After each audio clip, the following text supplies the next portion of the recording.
21 साल की तन्नू गुरे अपने परिवार के साथ छत्तीसगढ़ के कोरबा डिस्ट्रिक्ट में रहती थी। तन्नू के परिवार में टोटल 7 लोग थे, 2 उसके माँ बाप और बाकी वो 5 भाई बहन, जिसमें से 2 भाई थे और 3 बहनें। और तन्नू अपने भाई बहनों में चौथे नंबर पर आती थी।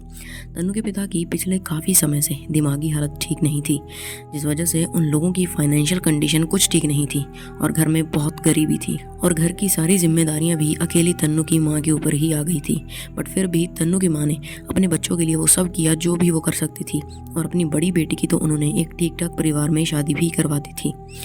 तन्नू ने अपनी माँ को अकेले स्ट्रगल करते देखा था, उन्हें घर का खर्च चलाने के लिए हर बड़ा छोटा काम करते देखा था। इसीलिए वो अपनी माँ की बहुत रिस्पेक्ट करती थी और वो कुछ भी करके उनकी मदद करना चाहती थी और जल्द से जल्द अपने पैरों पर खड़ी होना चाहती थी। इसीलिए जैसे ही उसकी पढ़ाई पूरी हुई, उसने अलग अलग जगह जॉब्स के लिए अप्लाई कर दिया एंड उसकी इस डेडिकेशन का उसे फल भी मिला और रायपुर के एक्सिस बैंक में उसकी नौकरी लग गई।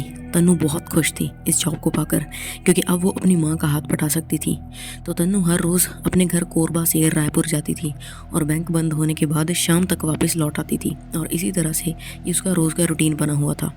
21 नवंबर 2022 अपने घर से सुबह बैंक जाने के लिए चली गई। दोपहर के वक्त जब उसकी माँ ने उसे कॉल किया तो तन्नू का फ़ोन स्विच ऑफ बता रहा था। तन्नू की माँ को लगा कि शायद उसके फ़ोन की बैटरी डाउन हो गई होगी, इसीलिए उन्होंने कुछ घंटे वेट करने के बाद फिर से तन्नू को कॉल लगाया, मगर उसका फ़ोन अब भी बंद आ रहा था। जिसके बाद उन्हें थोड़ी चिंता होने लगी, मगर फिर भी उन्होंने अपने मन को समझा लिया कि वो थोड़ी ही देर में बस घर आती ही होगी। लेकिन ऐसा कभी हुआ ही नहीं, क्योंकि उस शाम तो क्या, तन्नू उसके बाद कभी भी अपने घर नहीं लौटी। और अब जब अंधेरा होने लगा था तो तन्नू के परिवार वाले बिना देरी किए रायपुर के लिए निकल गए, ये पता करने के लिए कि आखिर तन्नू कहाँ थी। पर यहाँ आकर उन्हें पता चला कि तन्नू तो दोपहर में ही बैंक से चली गई थी अपने घर जाने के लिए। और ये बात तन्नू के परिवार के लिए काफ़ी शॉकिंग थी, क्योंकि अगर वो घर के लिए निकली थी तो फिर अभी तक घर क्यों नहीं पहुँची थी। तन्नू का परिवार उस पूरी रात उसे ढूंढता रहा। अपने हर एक जानने वाले से उन्होंने तन्नू के बारे में पता किया, मगर तन्नू का कुछ भी पता नहीं चला। तो आखिर में थक हार कर अगली सुबह यानी कि 22 नवंबर 2022 को तन्नू के घर वालों ने रायपुर के ही एक थाने में तन्नू की गुमशुदगी की रिपोर्ट लिखवा दी। अब क्योंकि यहाँ मामला एक लड़की की गुमशुदगी का था, तो पुलिस तन्नू की फैमिली से सबसे पहला सवाल यही करती है कि क्या तन्नू का किसी से कोई अफेयर वगैरह था। जिस पर तन्नू की फैमिली ने पुलिस को ये बताया कि तन्नू एक लड़के से प्यार करती थी, जिसे को वो यहीं बैंक में जॉब करते हुए मिली थी, मगर कल शाम से उस लड़के का भी फ़ोन स्विच ऑफ आ रहा है।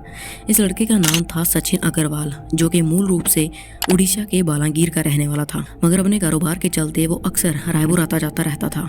जब पुलिस को सचिन के बारे में पता चला तो उन्होंने तन्नू की फैमिली से कहा कि अगर तन्नू और सचिन रिलेशनशिप में थे तो फिर तो चिंता करने की कोई बात ही नहीं है, क्योंकि हो सकता है कि वो दोनों घर से भाग गए हों। लेकिन तन्नू की माँ को इस बात पर विश्वास नहीं था, क्योंकि उनका कहना था कि तन्नू ने खुद ही उन्हें सचिन के बारे में बताया था कि वो एक दूसरे से प्यार करते हैं और उन्हें भी इस रिश्ते से कोई खास प्रॉब्लम नहीं थी। तो ऐसे में घर से भागने का तो कोई सवाल ही पैदा नहीं होता। इसीलिए तन्नू की माँ पुलिस को रिक्वेस्ट करती है कि वो जल्द से जल्द उनकी बेटी को ढूंढ दे। पुलिस को अभी भी अपनी इसी थ्योरी पर भरोसा था कि तन्नू और सचिन घर से भाग गए होंगे, और उनका ये भरोसा और भी पक्का हो गया जब सचिन ने तन्नू की फैमिली से कांटेक्ट करके उन्हें ये बताया कि वो लोग साथ में ही हैं और कुछ दिनों में शादी करके घर लौट आएंगे। लेकिन तन्नू के परिवार को फिर भी कुछ ठीक नहीं लग रहा था, क्योंकि काफ़ी बार कहने पर भी सचिन ने उनकी तन्नू से फ़ोन पर बात नहीं करवाई थी और हर बार वो इस बात को टाल ही रहा था।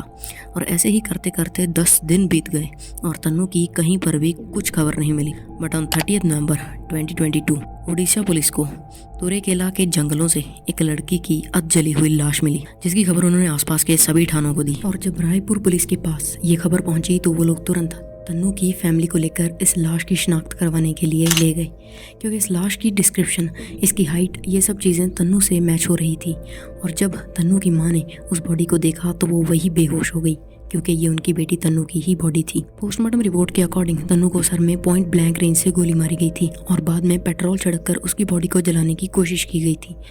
अब पुलिस की सस्पेक्ट लिस्ट में सबसे पहले नंबर पर तन्नू का बॉयफ्रेंड सचिन अग्रवाल ही था, क्योंकि वो पिछले 10 दिनों से तन्नू के घर वालों को गुमराह कर रहा था कि तन्नू सही सलामत है और उसके साथ है। जबकि पोस्टमार्टम रिपोर्ट के अकॉर्डिंग तो तन्नू की मौत 10 दिन पहले यानी 21 नवंबर को ही हो गई थी, जिस दिन वो मिसिंग हुई थी। तो इस बार पुलिस ढंग से अपना काम करती है और सचिन की लोकेशन ट्रेस करने में जुट जाती है और एक ही दिन में उन्हें पता चल जाता है कि सचिन अग्रवाल कहाँ था।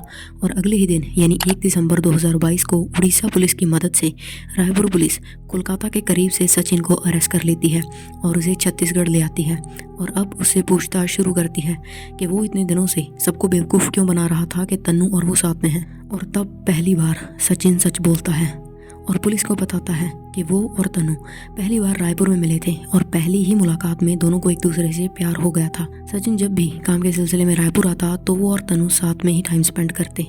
उन्हें एक दूसरे के साथ रहना बहुत पसंद था और जल्द ही वो लोग शादी करने की भी प्लानिंग कर रहे थे।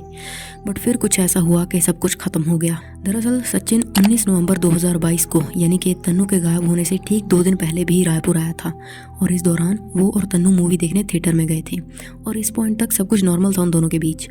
लेकिन जैसे ही मूवी खत्म हुई और वो थिएटर से बाहर निकले तो तन्नू के फ़ोन पर किसी का कॉल आया और ये कॉल किसी लड़के का था। सचिन के पूछने पर तन्नू ने उसे बताया कि ये कॉल करने वाला शख्स असल में उसका एक दोस्त था जो कि वही रायपुर में ही रहता था।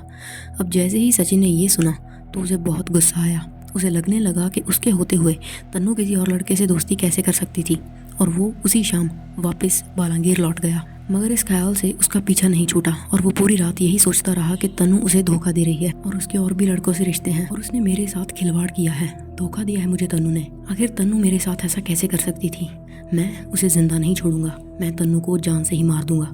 वो ये सारी चीज़ें सोचता रहा और उसने तन्नू को मारने तक का प्लान बना लिया, वो भी सिर्फ एक शक के आधार पर। उसने एक बार भी ये नहीं सोचा कि मैं एक बार तन्नू से बात करूं, उसे कन्फ्रंट करूं इस बारे में। और बस फिर वो अपने प्लान के अकॉर्डिंग 2 दिन बाद यानी 21 नवंबर 2022 को एक बार फिर रायपुर आया। उसने तन्नू को दोपहर के वक्त अपनी गाड़ी में उसके बैंक से पिक किया और कुछ ही दूरी पर ले जाने के बाद उसने एक रिवॉल्वर निकाली और बिल्कुल पास से तन्नू को गोली मार दी और फिर तन्नू की लाश को वैसे ही गाड़ी में लिए उसने 200 किलोमीटर तक ड्राइव किया और उड़ीसा के तुरे किला पहुंचकर उसने तन्नू की बॉडी को एक लकड़ियों के ढेर के बीच रख आग के हवाले कर दिया, इस उम्मीद में कि कभी भी किसी को तन्नू की बॉडी न मिले, और फिर वहाँ से भाग गया। लेकिन उसकी किस्मत खराब थी कि लाश पूरी तरह से जली नहीं और उसकी पहचान हो गई। पुलिस ने चार्जशीट फाइल कर दी है बट कोर्ट ने इस केस में अभी तक कोई डिसीजन नहीं दिया है। So yeah, this was our today's case. If you find this video informative, please drop a like and do check out this video popping on the screen and don't forget to subscribe to this channel for more such content. फिर मिलेंगे।